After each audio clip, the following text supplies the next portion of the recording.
IBN 7 बना तीसरा सबसे ज्यादा देखा जाने वाला हिंदी न्यूज चैनल। IBN 7 हौसला है। और अब बात अपनी तीखी जुबान के चलते अक्सर विवादों में रहने वाले जस्टिस मार्कंडेय काटजू की, जिन्होंने एक ताजा विवाद छेड़ दिया है। महात्मा गांधी और सुभाष चंद्र बोस के खिलाफ उनके बयान की जमकर निंदा हो रही है। यहां तक कि राज्यसभा में उनके खिलाफ निंदा प्रस्ताव भी पारित हो चुका है।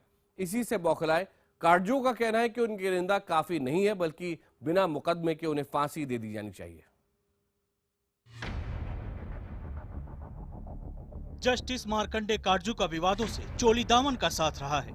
कभी वो खूबसूरत महिलाओं को राष्ट्रपति और मुख्यमंत्री बनाने की वकालत करते हैं, तो कभी 90% भारतीयों को इडियट घोषित कर देते हैं। लेकिन इस बार मामला काफी संगीन हो चला है। जस्टिस काटजू ने राष्ट्रपिता महात्मा गांधी और सुभाष चंद्र बोस को विदेशी एजेंट बताया है।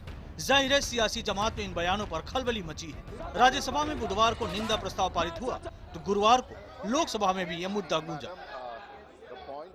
मैं चाहता हूं कि ऐसे व्यक्ति, जो व्यक्ति इस महात्मा गांधी जी के बारे में जो टिप्पणी की गई है, एक निंदा प्रस्ताव इस लोकसभा के द्वारा इस देश में जाना चाहिए। Such remark is a derogatory remark, and we do not accept it, and we appreciate the sentiments of the member, as well as the House would appreciate this point that no one has the freedom to make such statements.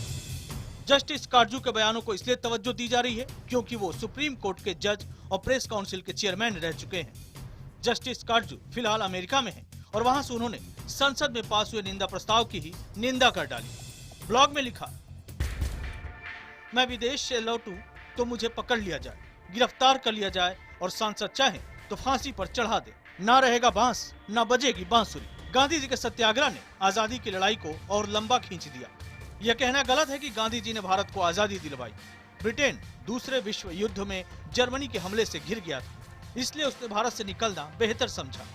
Mahatma Gandhi ने शहीद भगत सिंह को फांसी से बचाने के लिए भी कुछ नहीं किया। न वायसराय को चिट्ठी लिखी, न कोई आंदोलन छिड़ा, नहीं, वो जेल में कैद भगत सिंह से मिलने ही गए।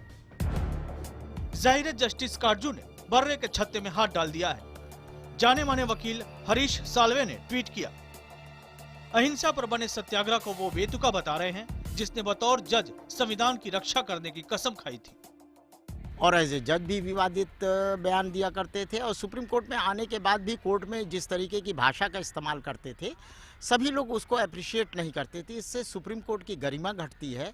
और क्या कहते हैं, चूँकि इनकी बैकग्राउंड एक ऐसे परिवार से थे जिसकी बुनियाद पे ये हाई कोर्ट जज भी हो गए और सुप्रीम कोर्ट जज भी उसी के सहारे जो हो गए। इससे पहले यही जस्टिस काटजू लिख चुके हैं कि कटरीना कैफ को राष्ट्रपति बना देना चाहिए क्योंकि वो खूबसूरत है, लेकिन शर्त यह है कि वो शीला की जवानी पर डांस करें।